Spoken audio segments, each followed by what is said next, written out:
샬롬 샬롬 샬롬 샬롬. 하나님 사랑합니다. 여러분 주 안에서 사랑합니다. 오늘 에스겔 15장 말씀이죠.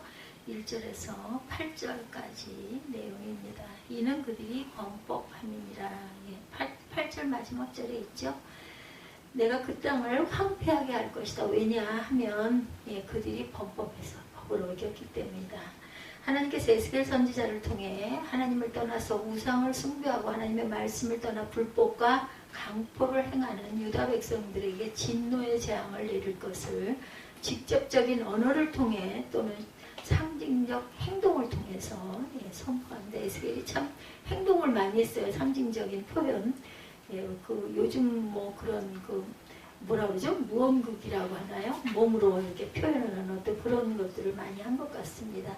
오늘 15장 포도나무 비유라는 상징적 언어를 통해서 하나님께서 범죄하고 패역한 유다를 버리시고 징계하실 것을 언급하고 있는 부분이죠. 포도나무의 특성에 대해서 말하고 있어요. 하나님의 말씀이 내게 임하여 이르시되 인자야 포도나무가 모든 나무보다 나은 것이 무엇이냐. 숲속에 여러 나무 가운데 있는 그 포도나무 가지가 나은 것이 무엇이냐. 그 나무를 가지고 무엇을 제조할 수 있겠느냐. 무슨 그릇을 못을 만들 수나 있겠느냐. 전혀 포도나무는 아무 소용이 없어요. 그죠? 열매가 없으면 불에 던질 때 땔감이 될 뿐이라 불이 그 두 끝을 사르고 그 가운데서 태웠으면 제조에 무슨 소용이 뭘 만들 수가 아무것도. 그죠? 그것이 온전할 때도 아무 제조에 합당하지 아니하였거든. 하물며 불에 살라지고 난 후에 어찌 제조에 합당하겠느냐. 그러므로 주 여호와께서 이같이 말씀하셨느니라. 내가 숲풀 가운데 있는 포도나무를 불에 던질 때 땔감이 되게 한 것 같이 예루살렘 주민도 그렇게 하겠다. 내가 그들을 대적한 즉 그들이 그 불에서 나와도 불에 그들을 살르리니 내가 그들을 대적할 때 내가 야훼인 줄 너희가 알리라. 오죽이나 하면 내가 대적하겠다고 그러시죠. 8절 마지막 절에 내가 그 땅을 이렇게 황폐하게 하리니 이는 그들이 범법함이니라. 나 주 야훼의 말이니라. 이렇게 범법할 때는 하나님께서 어떤 것도 아끼시지 않는다라는 것이 땔감이 될 뿐이라고. 그죠? 이스라엘 심판을 받을 것이라는 비유죠. 이처럼 하나님의 백성의 백성으로서의 삶을 살지 않을 때 이를 아끼지 않으시고 버려버린다. 마태복음 3장 10절에도 이미 도끼가 나무 뿌리에 놓였으니 좋은 열매를 맺지 않는 나무마다 찍혀 불에 던져지리라. 마태복음 5장 13절에서 16절이 잘 아는 말씀이죠. 너희는 세상의 소금이니 소금이 만일 그 맛을 잃으면 무엇으로 짜게 하리요. 후에는 아무 쓸데없이 다만 밖에 버려져서 사람에게 밟혀버릴 수밖에 없다라는 거죠. 요한복음 15장 2절에서 6절도 내게 붙어있어 열매를 맺지 아니하는까지는 아버지께서 그것을 제거해 버리시고 밖에 버려져 마르나니 사람들이 그것을 모다가 불에다 던져버린다. 로마서 11장 20절에서 24절도 높은 마음을 품지 말고 도리어 두려워하라. 하나님의 원 가지들도 아끼지 아니하셨은지 너도 아끼지 아니하시리라. 너희가 만일 하느님의 인자하심에 머물러 있으면 그 인자가 너에게 있으리라. 그렇지 않으면 너도 지킴받으리라. 이렇게 말씀합니다. 포도나무는 자연 상태에서는 열매 맺기가 힘들다는 거죠. 연약하기 때문에 그것에서 물과 양분을 주고 뿌리를 파헤치는 여우로부터 지켜주고 버팀목을 또 세워줘야 되죠. 바람으로부터 막아주는 등의 재배, 손길, 돌봄이 상당히 필요한 나무라는 거예요. 그래서 한마디로 포도나무는 스스로 열매를 맺지 못하기 때문에 보호의 손길이 필요하다. 이스라엘 지역 쪽은 포도가 우리나라처럼 이렇게 그렇게 나무를 세워주는 그런 게 아니라 덩쿨로 땅바닥에 이렇게 붙어있다고 그러죠. 이 손길이 없을 때 포도나무는 줄기를 제대로 뻗지 못하고 열매도 제대로 맺지 못한다. 모든 백성 중에서 보호해 주신다고 여호수아 14장 17절에 이는 우리 하나님 야훼께서 친히 우리와 우리 조상들을 인도하여 애굽 땅 종되었던 집에서 올라오게 하시고 우리 목전에서 그 큰 이적들을 행하시고 우리가 행한 모든 길과 우리가 지나온 모든 백성들 중에서 우리를 보호하셨다 말씀합니다. 18절에도 야훼께서 또 모든 백성들과 여호수아 24장 18절이에요. 백성들과 이 땅에 거주하던 아모리 족속을 우리 앞에서 쫓아내셨습니다. 그러므로 우리도 야훼를 섬기리니 그는 우리 하나님이십니다. 아니라. 가지식물이기도 하죠. 가지가 퍼져나가죠. 포도나무의 외형적 특성을 가장 잘 드러내주는 게 계절이 바로 겨울인데 포도나무는 땅속에 묻혀 보이지 않는 뿌리 부분을 제외하고는 예, 가늘고 긴 줄기밖에 거의 없는 모양을 가지고 있다고 그러죠. 여름에는 커다란 잎사귀를 덮어 있어서 무성해 보이지만 잎이 떨어지고 나면 예, 정말 앙상한 가지, 뭐 가지도 뭐 크기나 해요, 두껍기나 해요, 안 그렇죠? 예, 그 겨울에 드러난 그 모습은 그 자체로는 아무런 가치도 없는 불쏘시개밖에 될 수 없을 것 같이 그렇게 생긴 예, 넝쿨 식물처럼 끈으로도 사용할 가치가 없습니다. 그리고 기둥나무처럼 목재로 사용할 가치도 가지고 있지 않은 나무다. 이스라엘은 하나님의 심은 가지라고 이사야 60장 21절에 내 백성이 다 의롭게 되어 영원히 땅을 차지하리니 그들은 내가 심은 가지요 내가 손으로 만든 것으로서 나의 영광을 나타낼 것이다 라고 말씀합니다.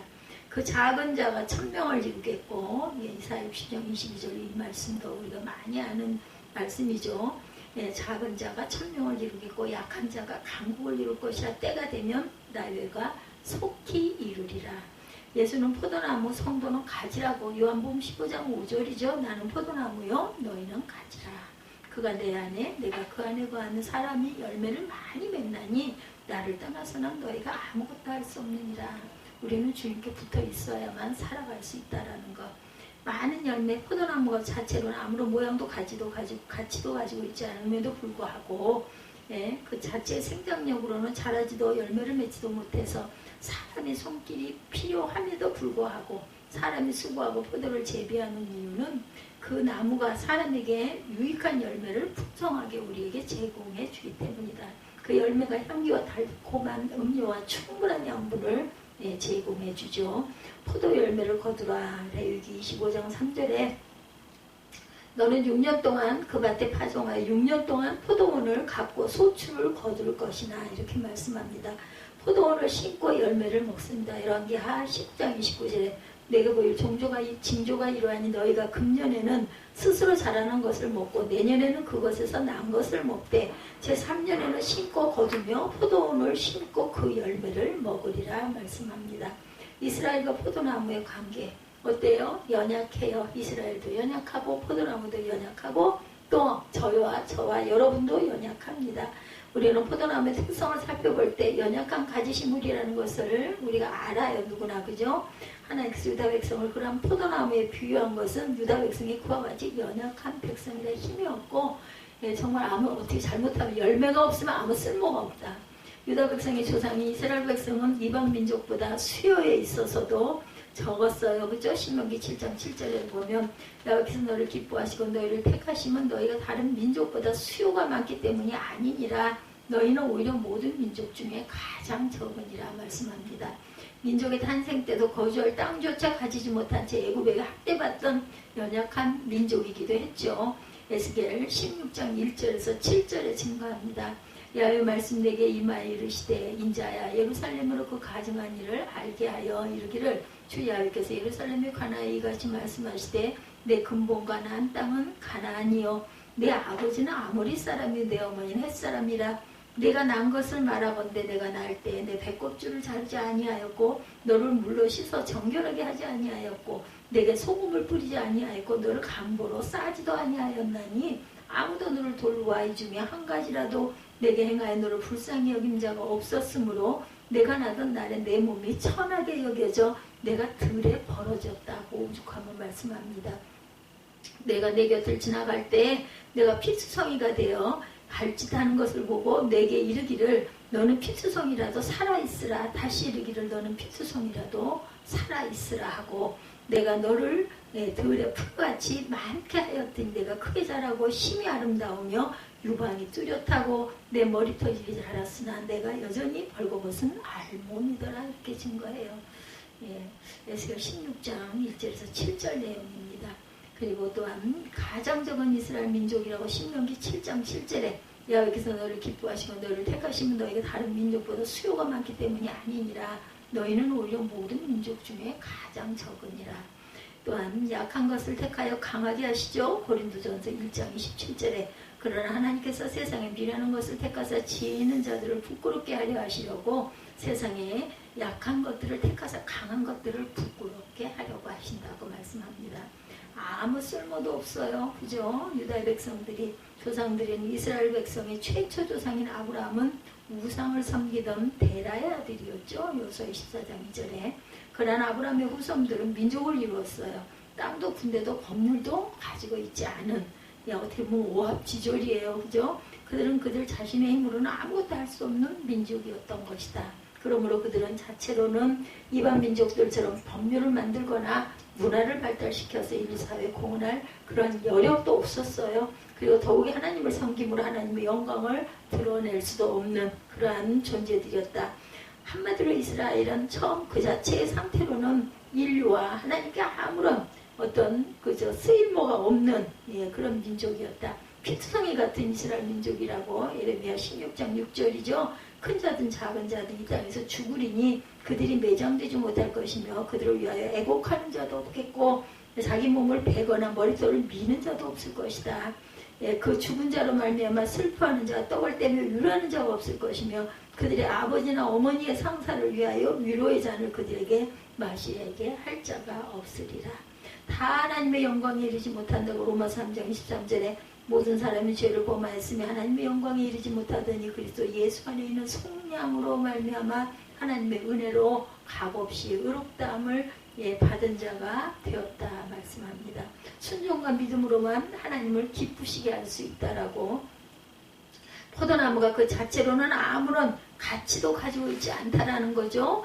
재배의 손길이 있어야만 생존할 수 있음에도 사람이 그것을 재배하는 이유는 그것이 사람에게 유용한 열매를 제공하기 때문이다. 이와 같이 유다, 곧 이스라엘 백성이 그 민족 자체로도 연약하고 아무런 쓸모도 없음에도 하나님께서 그들을 선택하여 은혜를 베푸신 것은 그들에게서 하나님만을 섬겨 하나님의 영광을 나타내는 동시에 하나님의 의와 구원을 이 세상에 심기를 기대하셨기 때문이다. 이렇게 볼 때 유다의 존재 가치는 하나님 섬김과 이웃, 그죠? 상호 간의 교통, 이웃과의 관계, 그것을 기대했기 때문이다. 제사보다 순종을 좋아하세요. 그죠? 사무엘상 15장 22절에 사무엘에 대해 야훼께서 번제와 다른 제사를 그의 목소리를 청종하는 것을 좋아하신 것 같이 좋아하시겠나이까? 순종이 제사보다 낫고 듣는 것이 수양의 기름보다 낫습니다. 믿음이 없이는 하나님을 절대로 기쁘시게 할 수 없죠. 히브리서 11장 6절에 믿음이 없이는 하나님을 기쁘시게 하지 못하는 하나님께 나아가는 자는 반드시 그가 계신 것과 그가 자기를 찾는 자들에게 상 주시는 이심을 믿어야 할지니라. 믿지 않으면 믿음은 죽은 믿음이죠. 버려지는 포도나무예요. 그 이유는 전술한 바와 같이 유다의 존재 가치는 그들이 하나님만을 섬겨 하나님께 영광을 돌리고 하나님의 의와 구원을 방백에게 알리는 것이 가치이고 사명입니다. 그들은 하나님을 떠나고 불법을 행함으로 오히려 하나님을 욕되게 하죠. 하나님의 의를 짓밟았어요. 따라서 그러한 열매 없는 포도나무를 하나님께서는 버리기로 작정을 하셨다. 호세아 4장 6절이죠. 버렸으니 버림을 받았다는 거죠. 내 백성이 지식이 없으므로 망하는도다. 내가 지식을 버렸으니 나도 너를 버려 내 제사장이 되지 못하게 할 것이요. 내가 내 하나님의 율법을 잊었으니 나도 내 자녀들을 잊어버리리라. 열매 없는 무화과나무를 저주하신 부분이 있죠. 마태복음 21장 19절이죠. 길가에서 한 무화과나무를 보시고 그리로 가사 잎사귀밖에 아무것도 찾지 못하시고 나무에게 이르시되 이제부터 영원토록 내가 열매를 맺지 못하리라 하시니 무화과나무가 곧 마른지라.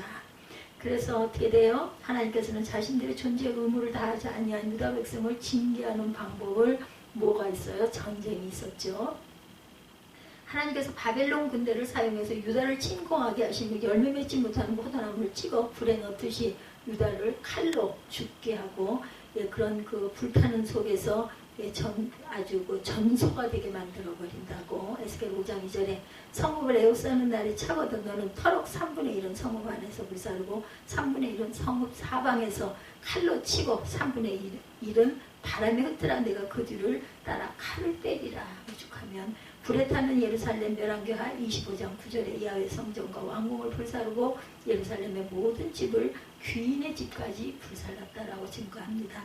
살육당하는 유다 백성 역대하 36장 17절 18절에 하나님의 갈대아 왕의 손에 그들을 다 넘기심에 그가 와서 그들의 성전에서 칼로 청년들을 죽이며 청년 남녀와 노인과 병역한 사람을 긍휼히 여기지 아니하였으며 또 하나님의 전에 대소 그릇들과 야훼 전에 보물과 왕과 방백들의 보물을 다 바벨론으로 가져갔다라고 증거합니다. 그래서 결과는 어떻게 됐어요? 언약을 파기하고 교만하여서 선민의식 속에 자기의 의무를 다하지 못함으로 말미암아 징계를 받아 멸망하자 유다는 교만이 꺾이고 선민의식을 박탈당합니다. 그래서 만국의 웃음거리가 되죠. 유다는 비참한 종말을 멸망하게 됩니다. 맞게 되죠. 외식하는 자에 받은 그러한 율례 마태복음 14장 51절에 어미 때리고 외식하는 자가 받은 벌에 처하리니 거기서 슬피 울며 이를 갈리라. 열리가 말라지고 불에 살라지죠. 요한복음 15장 6절에 사람이 내 안에 거하지 아니하면 가지처럼 밖에 버려져 마른 아니 사람들이 그것을 모아다 불에 던져 살으니라. 하나님을 거역한 자들의 말로는 이렇게 비참한 멸망뿐이다. 하나님께서 열매 없는 나무는 철저히 버리시기 때문이라는 것. 그러나 그러한 가운데도 한 가지 희망스러운 것은 하나님의 징계는 새로운 시작을 여는 기회가 된다라는 겁니다. 에스겔 11장 16절에서 20절에 그런즉 너는 말하기를 주 야훼의 말씀에 내가 비록 그들을 멀리 이방인 가운데 쫓아내어 여러 나라에 흩었으나 그들이 도달한 나라에서 내가 잠깐 그들에게 성소가 되리라 하셨다 하고 또 너는 또 말하기를 주 야훼의 말씀에 내가 너희를 만민 가운데 모으며 너희를 흩은 여러 나라 가운데 모아내고 이스라엘 땅을 너희에게 주리라 하셨다 하라. 그들이 그리로 가서 그 가운데 모든 미운 물건과 가증한 것을 제거하여 버릴지라. 내가 그들에게 한 마음을 주고 그 속에 새 영을 주며 그 몸에서 돌 같은 마음을 제거하고 살처럼 부드러운 마음을 주어 율례를 따르라. 내 규례를 지켜 행하게 하리니 그들은 내 백성이 되고 나는 그들의 하나님이 되리라. 그러므로 우리는 영원한 심판이 오기 전에 하나님의 징계가 임한다는 그것을 달게 받고 새로운 출발의 기회로 삼자라는 거죠. 에스겔은 남왕국 유다가 바벨론에게 멸망당하기 직전에 예언했던 선지자죠. 예레미야와 함께 주전 612년 바벨론은 초대왕 네부콜라살 시절 당시 최강국이었던 아수르를 물리치면서 강자로 부상을 하게 됩니다. 바벨론은. 그리고 이대왕 느부갓네살이 주전 605년에 또 다른 강대국 애굽을 갈그미스 전투에서 물리침으로 바벨론은 명실상부하게 패권을 장악하게 돼요. 이런 상황의 변화는 남왕국 유다의 운명에도 결정적인 영향을 끼치게 되죠. 유다의 정치 지도자들은 외교적으로 이런 위기를 극복해 보려고 강대국 눈치를 보다가 정치적 소용돌이에 휩쓸려서 더욱더 어려운 상황을 맞게 됩니다. 에스겔이 볼 때 바로 이런 점이 문제라는 거예요. 약삭빠르게 행동했다고 하는 것이 오히려 죽음의 무덤을 판 거죠. 하나님 백성은 역사의 주관자이신 하나님을 의지해야 합니다. 그건 오늘날도 마찬가지예요. 잘 되는 것 같지만 결국은 무얼로든 망하죠. 하나님을 떠나고 지하고 싶은 대로 교만을 떨면 결국은 멸망받을 수밖에 없다.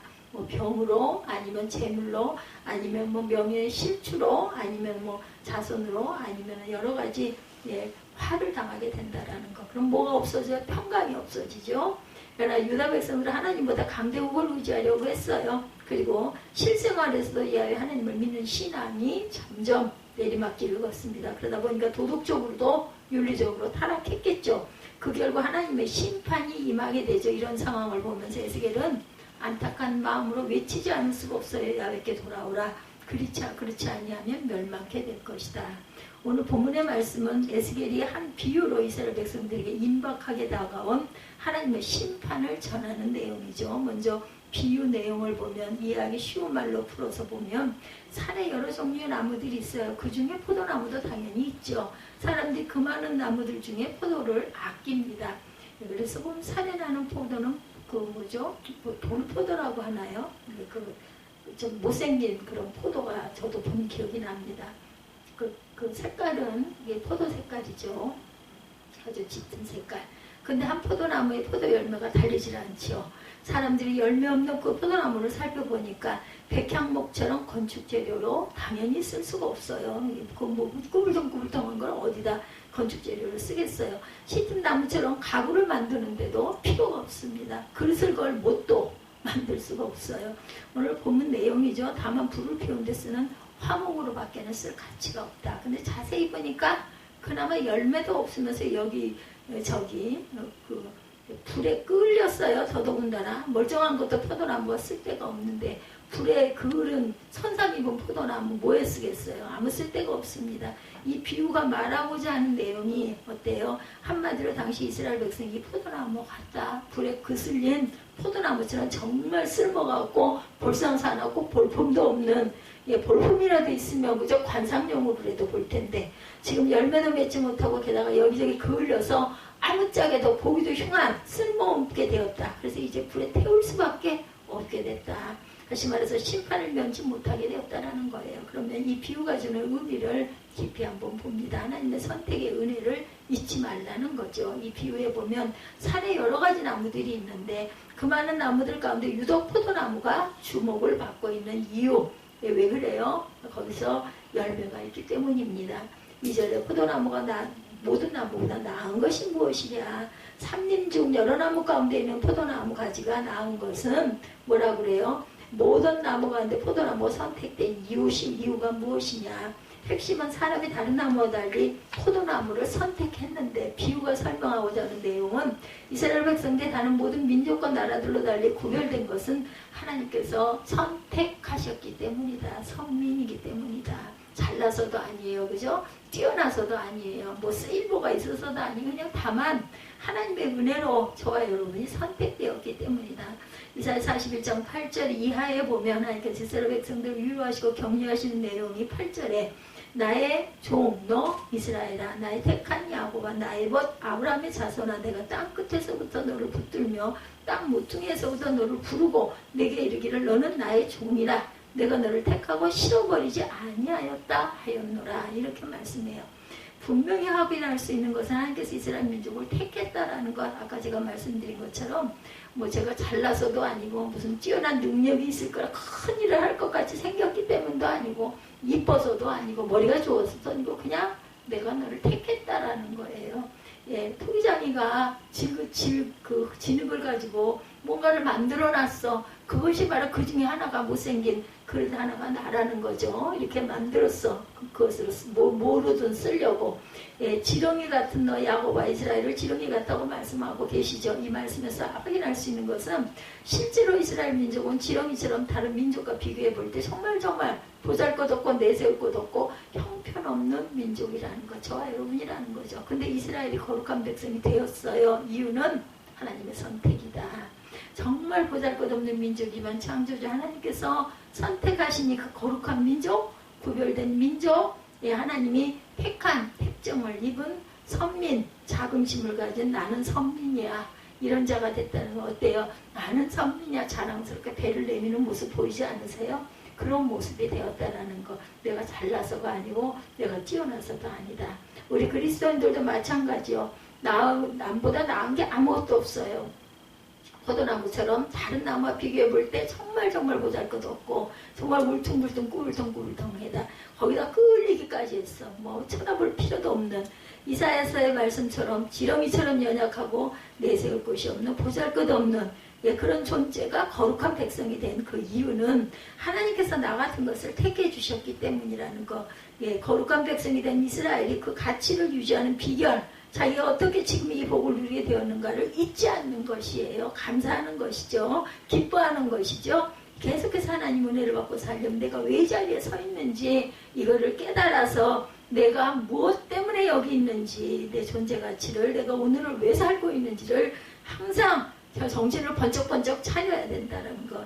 나 같은 죄인 살리신 주은혜 놀라워. 이 고백이 저와 여러분의 고백이 돼야 된다는 거. 늘 하나님의 은혜를 기억하고 감사하면서 살아가야 한다는 거. 그러나 이스라엘 백성들은 그렇지 못했어요. 선민 사상에만 사로잡혀서 우쭐우쭐합니다. 하나님께서 자기를 선택해 주셔서 지금의 거룩한 백성이 되었다는 사실을 간과한 채 이 세상에서 성공도 못하고 이름도 날리지 못하고 돈도 없고 완벽한 업적 하나 이루지 못했어도 그가 진실된 믿음만 있다면 하나님께서는 그 사람을 정말 귀하게 여기실 것인데 그렇지를 못했다는 거. 2절에 삼림 중에 여러 나무 가운데 있는 포도나무 가지가 나온 것이 무엇이냐 오죽이나 하면 질문을 하셨겠어요. 뭐가 나니? 네가 뭐가 잘났어? 이 얘기죠.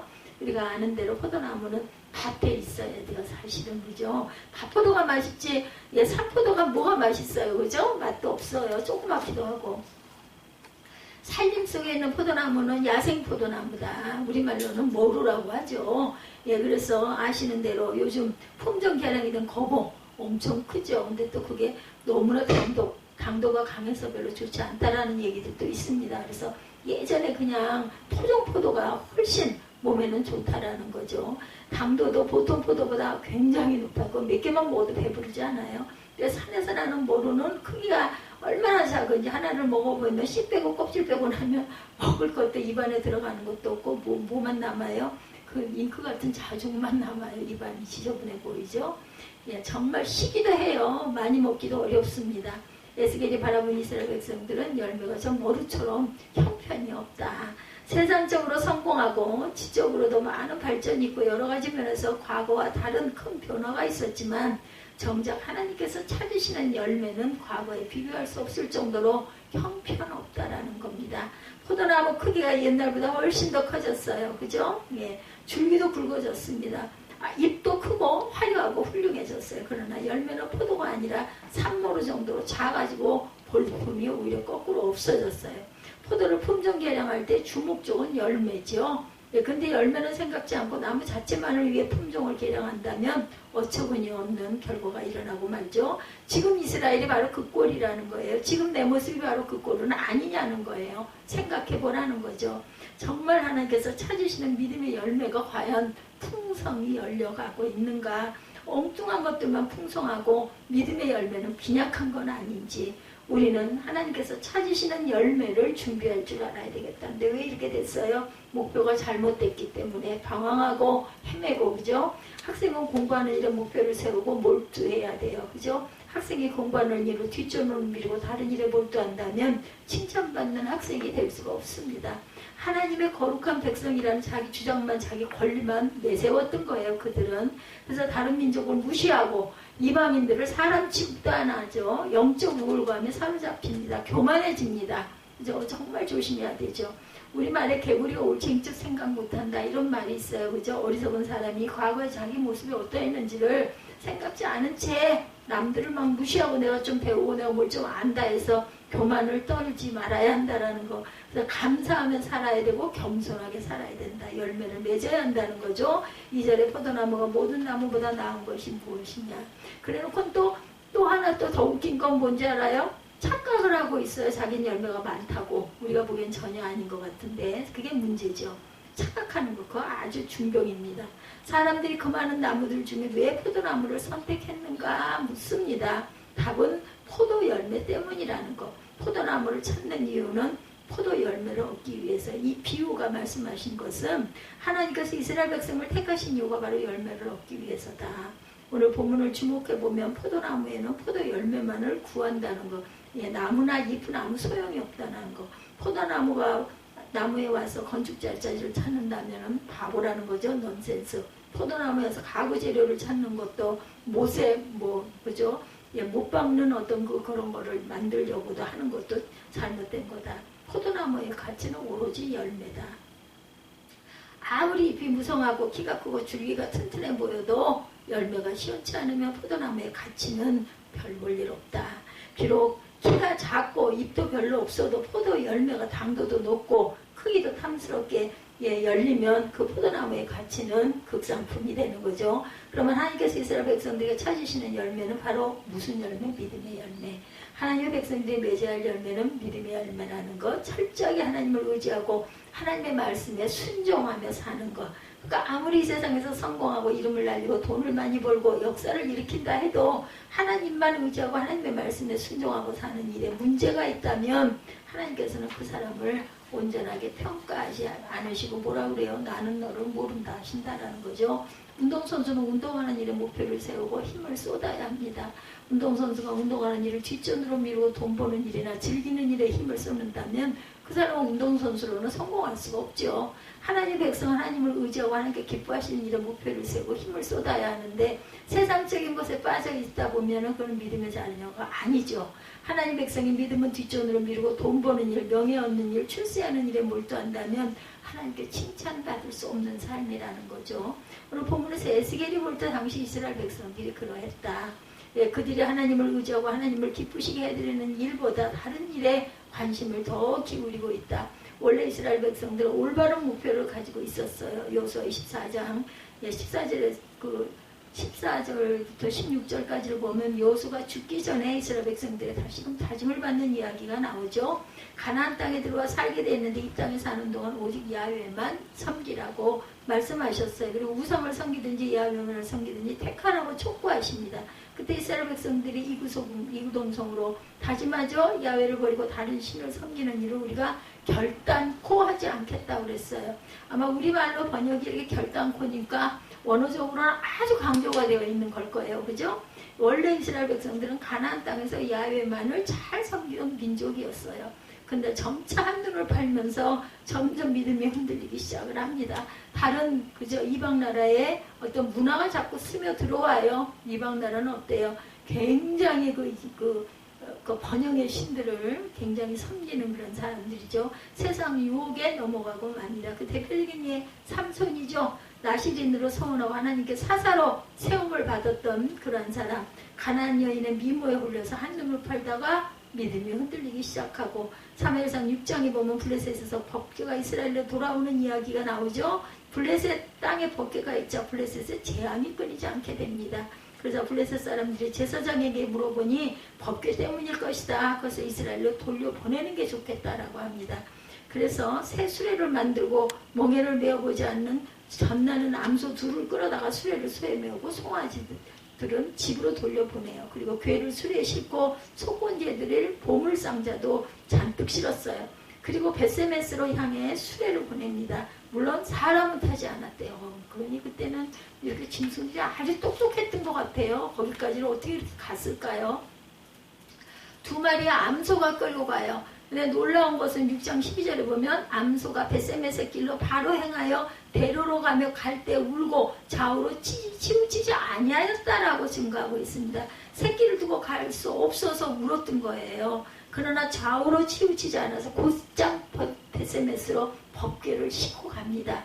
바로 이거예요. 하나님의 백성들 이 땅에 사는 동안 때로는 울 일이 이렇게 많아요. 그죠? 죽을 일도 쌓여 있습니다. 이것저것 좌우의 유혹도 넘쳐납니다. 그러나 법궤를 메고 가는 저 2마리 암소처럼 우는 한이 있어도 목표 지점 벳세메스로 나아가야 한다는, 흔들림이 있어서는 안 된다는 거죠. 경마장에 가보면 경주말들 모두 눈 가리개를 하고 있다고 하네요. 오직 앞만 볼 수 있게, 옆을 쳐다보지 않게끔 아예 이렇게 가려놓는다는 거죠. 한눈을 팔아서 옆을 보다가는 질주하던 코스에서 벗어날 수도 있고 사고로 넘어질 수 있기 때문이라고 합니다.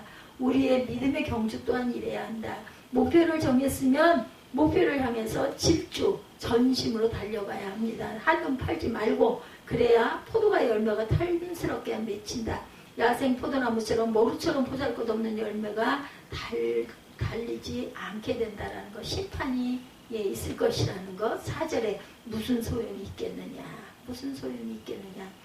무서운 말이죠. 아무짝에도 쓸모가 없다라는 것. 에스겔이 이스라엘을 바라보신 하나님의 모습을 보고 하나님의 말씀을 들어보니 이스라엘은 열매도 없고 다른 것으로 쓸데도 없다라는 거예요. 그래서 결국 불에 놓고 태울 수밖에 없게 되었다.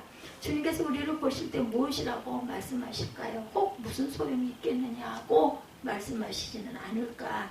오래전에 읽었던 그 영어 시 가운데 알펠트라는 분의 시가 있어요.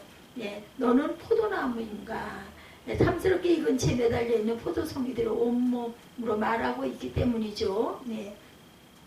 어느 누구도 포도나무에게 이렇게 물어볼 필요가 없다는 거예요. 너는 포도나무인가? 사랑하는 저와 여러분들은 탐스러운 열매로 여러분이 주님께 정말 필요한 존재임을 보이시기를 바랍니다. 열매가 없어서 무슨 소용이 있겠느냐 하는 책망을 듣는 저와 여러분이 되시지 않도록 무슨 소용이 있겠느냐, 오늘 제목은 그렇게 제가 바꿔서 올리도록 하겠습니다. 같이 함께 은혜를 나누다 보니까 범법함 때문에 내가 너희를 멸망시킨다가 아니라 너는 소용이 있느냐라는 그런 제목과 함께 은혜를 나누도록 하겠습니다.